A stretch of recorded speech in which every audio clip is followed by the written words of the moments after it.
আমাদের আজকের আলোচনার টপিক হলো ক্লাস 6 এর lesson number 7 the magic fish বোন। আজকে আমরা দ্য ম্যাজিক ফিশ বোনের যে গ্রামার এবং ভোকাবুলারি সেকশন রয়েছে সেই গ্রামার এবং ভোকাবুলারি সেকশনটা আমরা প্র্যাকটিস করব। অ্যাক্টিভিটি 8A, 8B, 8C এই তিনটেই যেটা আমাদের জানতে হবে সেটা হলো দুই প্রকারের সেন্টেন্সের কথা। একটা হলো অ্যাসার্টিভ সেন্টেন্স এবং আরেকটা হলো ইন্টারোগেটিভ সেন্টেন্স। সুদীপ্ত, আমি কথা বলছি, তোমার ওটা ওই দেখার জন্য এখানে আসোনি, পড়তে এসছো, ওটা রাখো, নিয়ে মন দিয়ে কথাটা শোনো, আর না হলে এখান থেকে কিন্তু একদম বের করে দেবো। তাহলে আমরা অ্যাক্টিভিটি 8ABC এটার ক্ষেত্রে জানতে হবে দুই প্রকারের সেন্টেন্স। একটা হলো অ্যাসার্টিভ এবং আরেকটা হলো interrogative.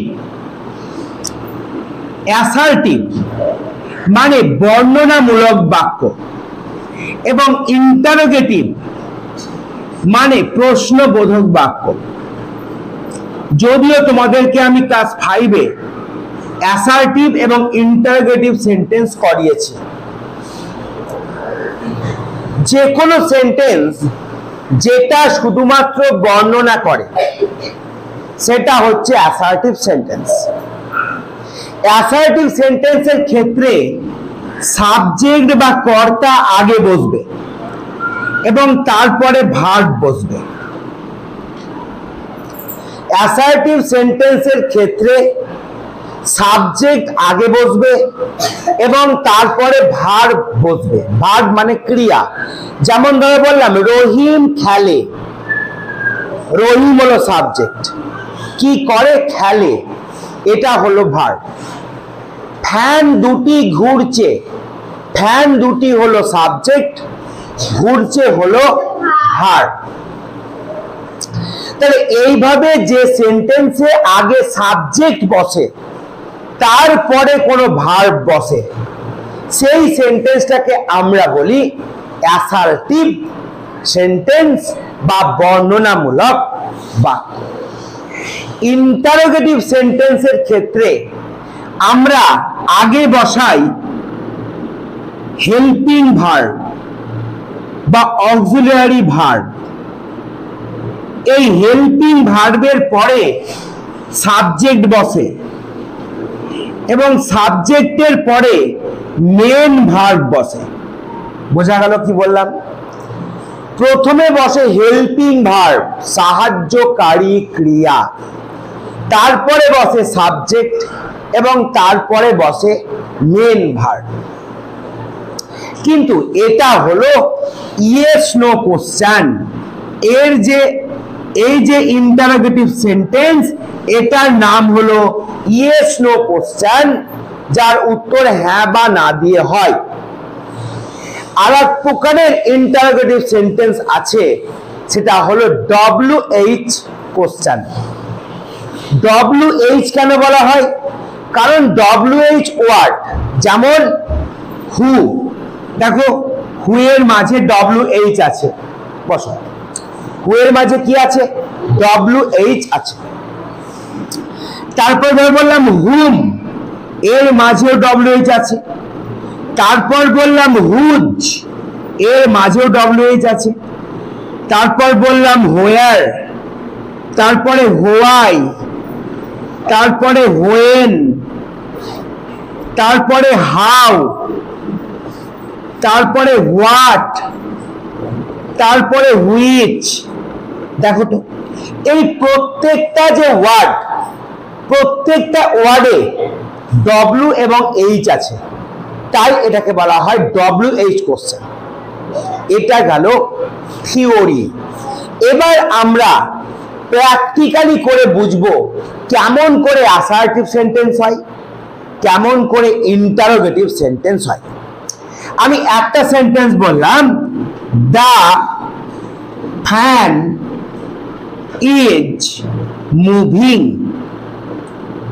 The fan is moving, ফ্যানটি ঘুরছে। দ্য ফ্যান ইজ মুভিং, ফ্যানটি ঘুরছে। সাবজেক্ট কে ঘুরছে? ফ্যান ঘুরছে, তাহলে এটা হলো সাবজেক্ট। ইজ হলো হেল্পিং ভার্ব বা সাহায্যকারী ক্রিয়া, আর মুভিং হলো মেন ভার্ব, প্রধান ক্রিয়া। বলো দেখি এই সেন্টেন্সটা ইন্টারোগেটিভ নাকি অ্যাসার্টিভ?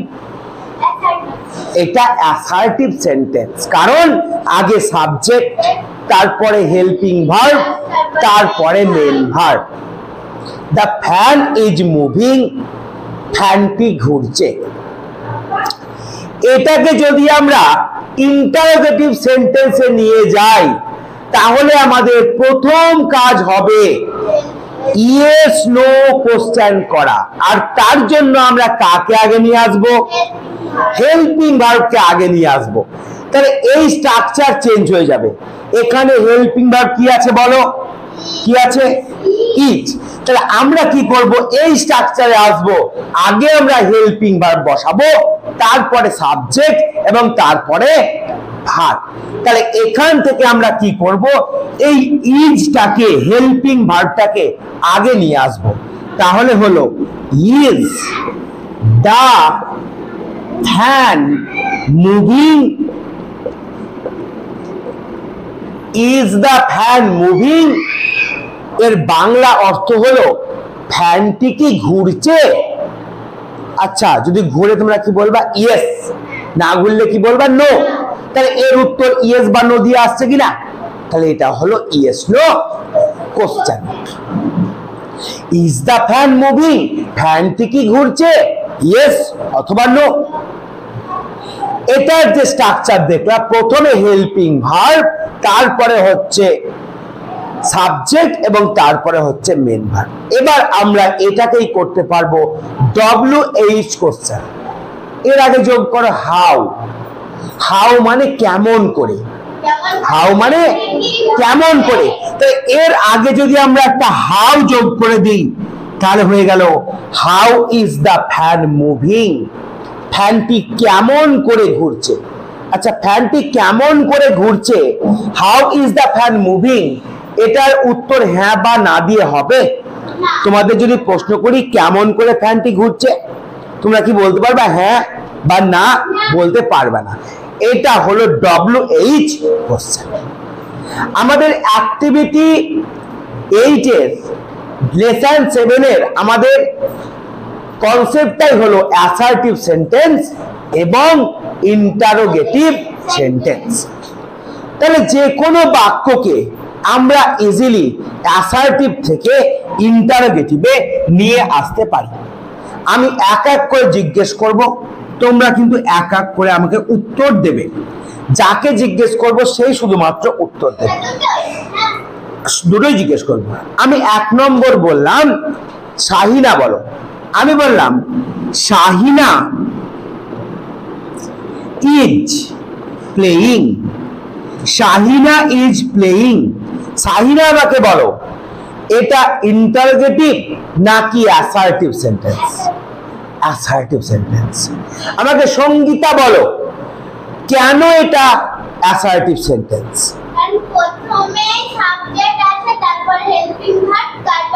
ভেরি গুড, খুব সুন্দর হবে, হাততালি, ভালো লাগে।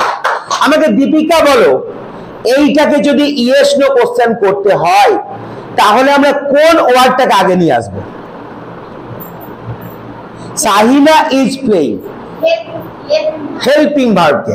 যদি হেল্পিং ভার্বকে আগে নিয়ে আসি তাহলে দীপান্বিতা বলো আমাকে কোনটা আগে আসবে?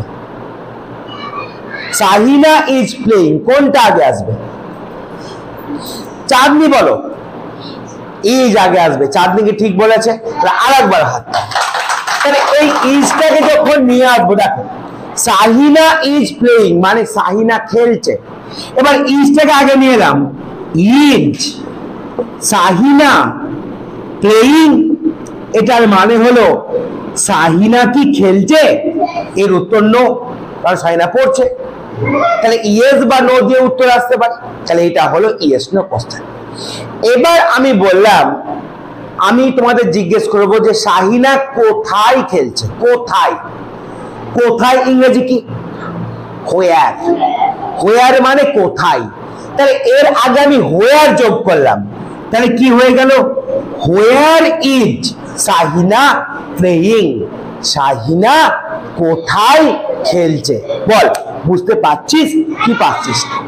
এবার হেল্পিং ভার্ব তো শুধু am is আর নেই, আরো হেল্পিং ভার্ব রয়েছে, যেমন am is are, was were, have has had, shall should will would, can could, may might, ought to, used to, need there must। তাহলে এতগুলো হেল্পিং ভার্ব রয়েছে, আমরা সব ক্ষেত্রেই হেল্পিং ভার্বটাকে কান ধরে টেনে আগে নিয়ে আসবো, তাহলে অটোমেটিক হয়ে যাবে সেটা yes no question. Yes no কোশ্চেনের আগে আমরা একটা ডব্লিউএইচ ওয়ার্ড বসিয়ে দিলেই সেটা হয়ে যাবে ডব্লিউএইচ কোশ্চেন। এবার দেখো, আমি 2 নম্বর সেন্টেন্স আমি লিখছি, আমি বললাম হি ক্যান সুইম। সুইম মানে সাঁতার কাটা, হি মানে সে, ক্যান মানে পারে, সুইম মানে সাঁতার কাটতে। তাহলে সে সাঁতার কাটতে পারে। আগে বলো এটা অ্যাসার্টিভ না ইন্টারোগেটিভ? এটা অ্যাসার্টিভ, কারণ আগে আছে সাবজেক্ট হি। আচ্ছা, হি এর পরে কি আছে? ক্যান। ক্যানটা হলো মডাল হেল্পিং ভার্ব। তাহলে বলো দেখে সুদীপ্ত, এইটাকে ইয়েস নো কোশ্চেন করতে হলে আমরা কাকে আগে নিয়ে আসবো? ক্যান। সাইনা ঠিক বলেছে সুদীপ্ত, একদম। এই ক্ষেত্রে আমরা ক্যানটাকে আগে নিয়ে আসবো, তাহলে হয়ে গেল ক্যান হি সুইম? জিজ্ঞাসা চিহ্ন। দেখো, প্রত্যেকটা ইন্টারোগেটিভ কোশ্চেনের আমরা যখন লিখছি সেন্টেন্স, তার শেষে একটা জিজ্ঞাসা চিহ্ন আমরা দেব, যেটাকে আমরা বলি কোশ্চেন মার্ক। তাহলে হি ক্যান মানে সে পারে, সুইম মানে সাঁতার কাটতে, তাহলে সে সাঁতার কাটতে পারে, হি ক্যান সুইম, এটা অ্যাসার্টিভ। Can he swim? সে কি সাঁতার কাটতে পারে? এর উত্তর হ্যাঁ বা না দিয়ে হবে। কি হবে না? হবে। সেই জন্য এটা ইয়েস নো কোশ্চেন, কিন্তু ইন্টারোগেটিভ সেন্টেন্স। এবার এর আগে আমি যোগ করলাম হাউ। হাউ মানে কেমন করে, হাউ মানে কেমন করে বা কিভাবে। How can he swim? সে কেমন করে সাঁতার কাটতে পারে। তাহলে এই হয়ে গেল আমাদের কনসেপ্ট, যে আমরা কি করে অ্যাসার্টিভ সেন্টেন্স এবং ইন্টারোগেটিভ সেন্টেন্স চিহ্নিতকরণ করব। এবার আমরা চলে আসব আমাদের লেসন নাম্বার 7 এর দ্য ম্যাজিক ফিশবোনের অ্যাক্টিভিটি নাম্বার 8 এ। প্রত্যেকে তোমরা বইটা দেখো অথবা তোমরা বোর্ডের দিকে তাকাও, তাহলেও বুঝতে পারবে। অ্যাক্টিভিটি 8 এ পেজ নাম্বার 75 ক্লাস 6 দেখো, use the words to make sentences in the form of statement। এই স্টেটমেন্ট মানে হলো অ্যাসার্টিভ, স্টেটমেন্ট মানেও অ্যাসার্টিভ। তাহলে অ্যাসার্টিভ সেন্টেন্সে আমাদের ওয়ার্ডগুলিকে সাজিয়ে লিখতে হবে।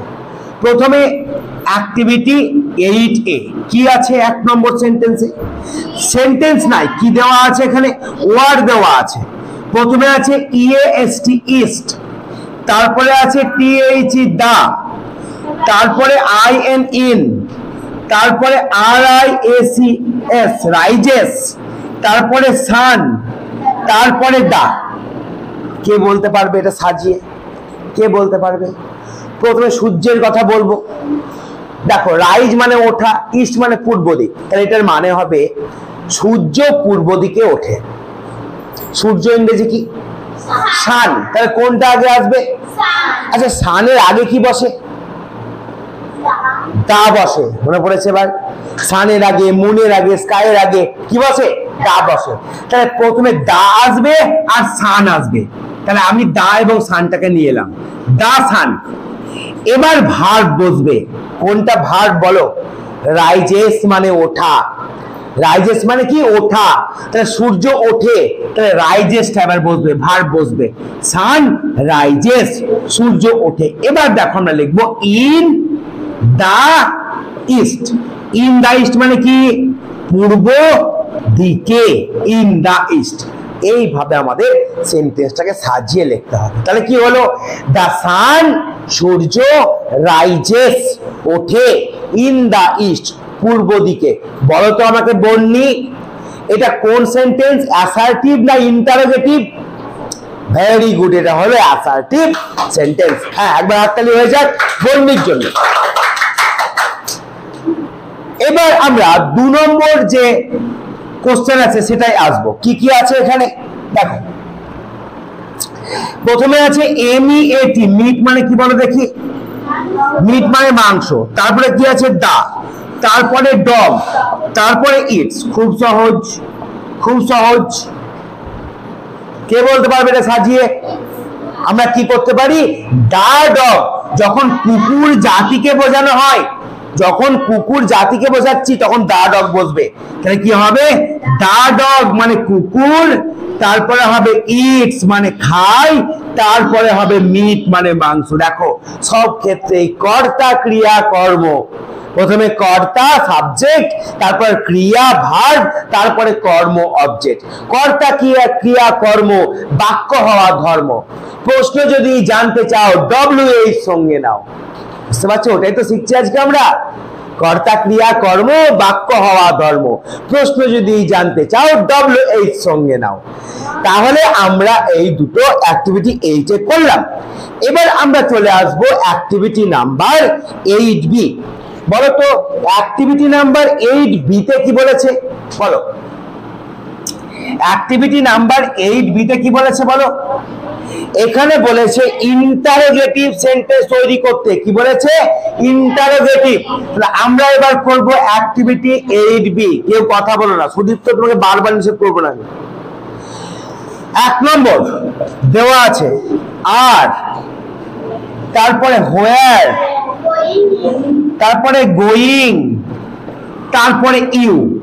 বলো তো প্রথমে আমরা কোন ওয়ার্ডটা নিয়ে আসবো? প্রথমে WH ওয়ার্ডের ক্ষেত্রে WH ওয়ার্ডটা কোথায় বসে? প্রথমে বসে, তাই না? তাহলে এখানে কোনটা WH ওয়ার্ড? হোয়ার। আচ্ছা, হোয়ারের পরে আমরা কি বসাবো? সাবজেক্ট না হেল্পিং ভার্ব? একটু আগে করলা, হেল্পিং ভার্ব বসবে। তাহলে হোয়ারের পরে কি বসবে? আর। আর এর পরে বলবে সাবজেক্ট ইউ, তারপরে মেন ভার্ব গোয়িং। বলো বুঝতে পারলা কি বুঝতে পারলা না? মাথায় ঢুকলো কি ঢুকলো না? আগে হোয়ার বসবে, তারপরে হেল্পিং ভার্ব, তারপরে সাবজেক্ট, তারপরে মেন ভার্ব। বোঝা গেল? 2 নম্বর সেন্টেন্সে চলে আসো। 2 নম্বরে কি আছে? This not book is your. This not book is your. দেখো তাহলে এখানে কোনো WH ওয়ার্ড নাই, তার মানে এটা WH কোশ্চেন হবে না, এটা হবে ইয়েস নো কোশ্চেন। তাহলে ইয়েস নো কোশ্চেনের আগে কোনটা আগে আসবে? Helping verb. কোনটা আগে আসবে? ইজ। এবার দেখো ইজ এর পরে কিন্তু আমরা নট বসিয়ে দেব, ইজ নট। এবার দেখো দিস বুক, এই বইটা, is not this book your. দেখো this is not your book, ভুল লিখলাম আমি। দেখো কি হবে এই সেন্টেন্সে? অ্যাসার্টিভ করলে কি হবে বলো দেখি?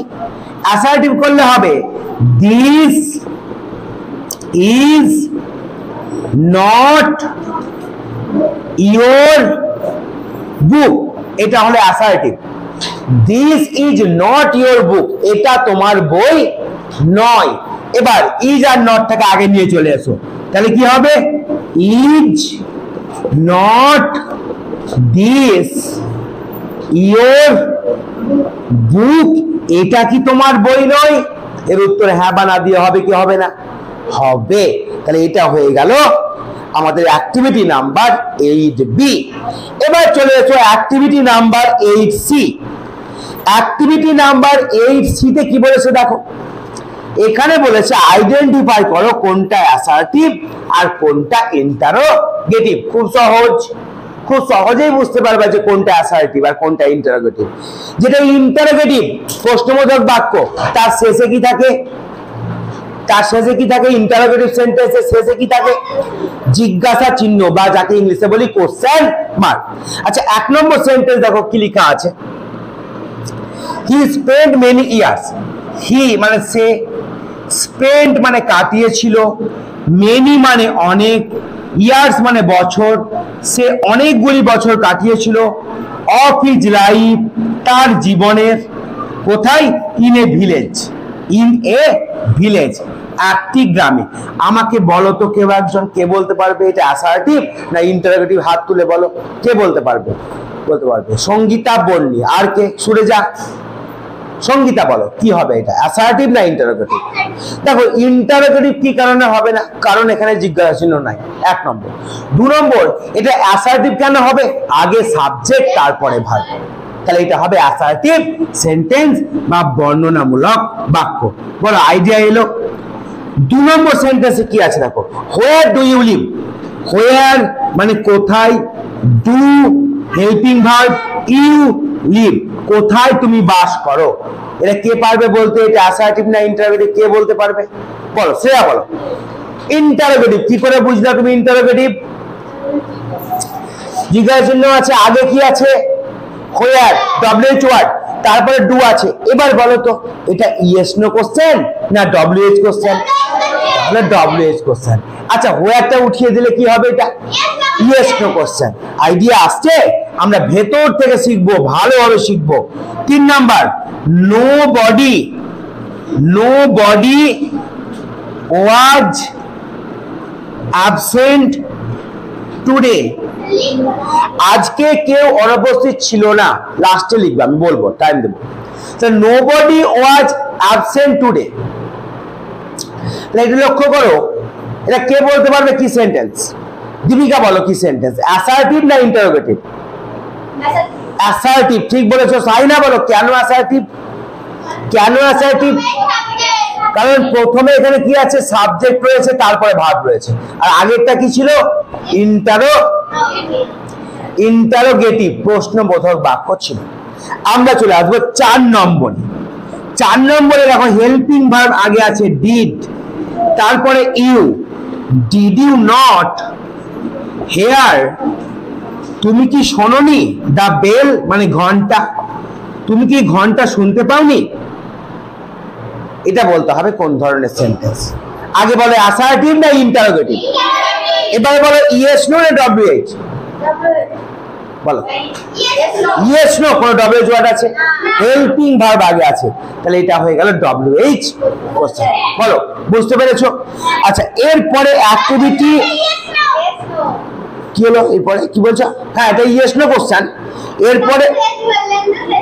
এরপরে আমরা অ্যাক্টিভিটি নাম্বার 9A এবং 9B, 9A এবং 9B পরে করছি, আগে তোমরা এটা লিখে নাও, ঠিক আছে? হ্যাঁ কোনটাই বলছো?